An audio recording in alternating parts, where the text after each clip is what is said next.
குடும்பத்தினுடைய ஆசை, சமூகத்தினுடைய ஆசை, நிர்வாகத்தினுடைய ஆசை தான் நிறைவேற்றப்படும் என்றால் அல்லாஹுடைய தூதரை அல்லாஹ் கண்டிக்காமல் விட்டிருக்க வேண்டும். நபி அவர்கள் தேன் குடித்துட்டு வருகிறாங்க, ஆயிஷா நாய்க்கு அது விருப்பம் இல்லை.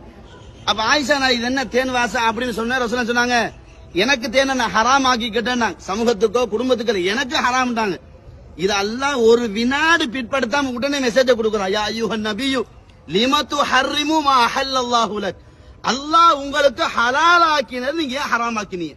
சுப்ஹானல்லாஹ். நபி தன் பொண்டாடிக்கு விருப்பம் இல்லையா, அதனால தேன் எனக்கு ஹராமுப்பா அப்படின்ட்டாங்க. அல்லாஹ் கேட்கிறான், இது மார்க்கம் பொண்டாட்டி ஊடாக வந்துச்சா ஏன் ஊடாக வந்துச்சா? அல்லாஹ் அக்பர். உங்க மனைவிக்கு விருப்பம் இருக்கலாம், விருப்பம் இல்லாம இருக்கலாம், நீங்க முட்டதுலாம் இறச்சி அது வேற விஷயம். ஆனா மார்க்கத்தோட டச் பண்ண வந்தால் அது என்னுடைய வகைதான் அங்க வரணும். அல்லாஹ் கேட்கிறான், லிமா துஹர்ரிம், ஏன் ஹராம் ஆக்கினீங்க? மா அஹல்லல்லாஹு லக், அல்லாஹ் உங்களுக்கு ஹலால் ஆக்கி தந்ததை. தபுதகி மரலாத்தா சுவாஜிக், உங்க பொண்டாட்டியுடைய சந்தோஷத்துக்கு மார்க்கத்துல கையெடுப்பியதா? அல்லாஹுடைய தூதர் எந்த ஒரு ஜனாசாவிலையாவது உட்கார்ந்து கொண்டு மண் ரப்புக்குனா ரப்பி எல்லாம் சொல்லு, ஒனா தீனுக்குனா தீன் இஸ்லாம் சொல்லு, ஒமன் நபியுக்குனா நபி சொல்லலாம் சொல்லு, கைப் அரப் தன்னா தாரிபல் குர்ஆன் சொல்லு சொன்னாங்களா? ஏங்க இந்த வாசகம் சொல்லி கொடுத்து வராதுங்க. உலகத்துல பிராக்டிகலா வாழ்ந்தா மட்டும்தான் சொல்ல முடியும், இல்லாட்டி யாராலும் சொல்ல முடியாது. அதான் ரசூலுல்லாஹ் சொன்னார்களே, பாத்திமாவை கூப்பிடு, பாத்திமாவே தந்தை என்ற அடிப்படையில் உலகத்தில் அவனுக்கு வேண்டியது செஞ்சு தந்துடலாம், ஆனால் தந்தை என்ற உரிமையில் மறுமையில் என்னால உனக்கு எதுவும் செய்ய முடியாதுன்றாங்க. அந்த நபியே இப்படி தன் குடும்பத்துக்கு சொல்லி மார்க்கத்தை நிலைநாட்டுறாங்கன்னா நாங்க எவ்வளவு யோசிக்கணும். உலகத்துக்காக சமூகத்துக்காக எல்லாம் மார்க்கத்தை விட்டு கொடுக்க கூடாது. அப்படி மார்க்கத்தை விட்டு கொடுக்கணுமாக இருந்தால் அல்லாஹ்வுடைய தூதருக்கு கொடுக்கப்பட்ட அவ்வளவு விடயத்தை ரசூலுல்லாஹ் எடுத்து மார்க்கத்தை தூக்கி எறிந்திருப்பார்கள். ஏன் ஹிஜ்ரத் போக வேண்டும், ஏன் பல்லுடைய அடி வாங்க வேண்டும், ஏன் சஹாபாக்களை இழந்து தன்னந்தனியாக நிற்க வேண்டும்? இந்த சத்திய மார்க்கம் தொலைந்து போக கூடாது என்பதற்காக ஒரு சஹாபி ஓடி வந்து இவர்களுடைய டார்ச்சர் தாங்க முடியவில்லை, கேட்டார்கள் நீ நலவாக இருந்து மார்க்கம் தொலையணுமா இல்லது நீ துண்டாடப்பட்டு மார்க்கம் ஜெயிக்கணுமா? அல்லாஹ்வின் தூதரே எனது எல்லா போனாலும் பரவாயில்ல, இஸ்லாம் நிலைக்கணும். அந்த மாமனிதர்கள் நாளை மறுமையில் வந்து நீ எப்படியா சொல்லிக் கொடுத்தீங்க கேட்டா எந்த முகத்தை வச்சு நாங்க பதில் சொல்ல போறோம்? அதனால இங்க வந்துகிட்டு நீங்க செய்ய வேண்டிய ஒரே ஒரு வேலை, இந்த தாயுடைய உரிமைக்காக நீங்க துஆ செய்யுங்க. அது வேண்டிய டைம் எடுக்கலாம், அரவல ஒரவல எவ்வளவு நீங்க எடுக்கலாம், யாரும் தடை கிடையாது. ஆனால் அல்லாஹ்வுடைய தூதர் காட்டாத ஒன்றை இந்த தாயுடைய மனசு நோகடிச்சிட்டு போய்த்திராதீங்க. இந்த தாயினுடைய மகனார் மிகப்பெரிய கொடைவல்லல், நான் கண்ணால கண்டது கிடையாது, ஆனா கேள்விப்பட்டிருக்கிறேன். பல பள்ளிகளை கட்டிக் கொடுத்திருக்கிறார். நன்றாக புரிந்து கொள்ளுங்கள், யார் என்ன செய்தார்களோ அதற்கு கூலி அல்லாஹ் கொடுப்பான். ஆனால் நீங்களாக என்ன செய்ய வேண்டாம், அல்லாஹ்வுடைய மார்க்கத்தில் கையடிக்க வேண்டாம். எதுக்கு பொதுமக்களை உலமாக்களை நம்புறோம்?